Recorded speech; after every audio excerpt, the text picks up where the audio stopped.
आप लोग ना इमेजिन करिए कि नूडल की साइज की उसकी ना आर्टरीज थी, उसको आपको कैलकुलेट करना, फिर उसमें हाथ के साइज का आपका पूरा चेस्ट और अब्डोमेन, ये साइज में इतना सा इंसिजन लगा के छोटा सा वो करना, फिर पेस मेकर की साइज का उनका हार्ट, बच्चे का हार्ट, तो ऐसे में बड़ी कॉम्प्लिकेटेड और डेलिकेट सर्जरी होती है। बट उसमें ये होता है कि आपका स्मॉल स्मॉल स्टेप्स में छोटा, और आपको बिल्कुल ना डेलिकेटली आपको वो वाली सर्जरी आपको करनी पड़ती।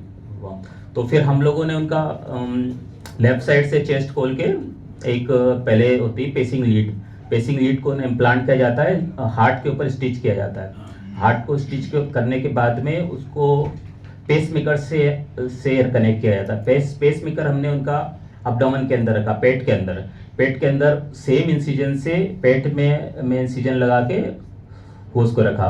फिर उसके बाद हम लोग उसको ये कर पाए।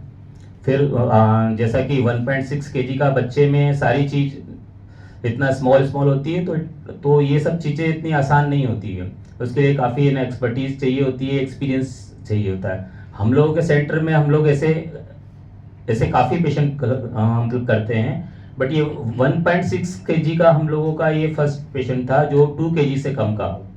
और ये वाले एरिया में इतने कम छोटे बच्चे तो डायग्नोज भी नहीं हो पाते हैं। तो ये थोड़ी सी कॉम्प्लिकेटेड तो चीज़ें थी, बट अभी अभी पेशेंट ठीक है। हम लोगों ने पेशेंट को 2 हफ्ते बाद हम लोगों ने मतलब उसको हॉस्पिटल से ना डिस्चार्ज कर पाए, और फिर आज 3 महीने के आसपास हो गए, और ना बच्चा बिल्कुल एक नॉर्मल बच्चे के जैसा ना फीडिंग ले रहा है और ग्रो कर रहा है।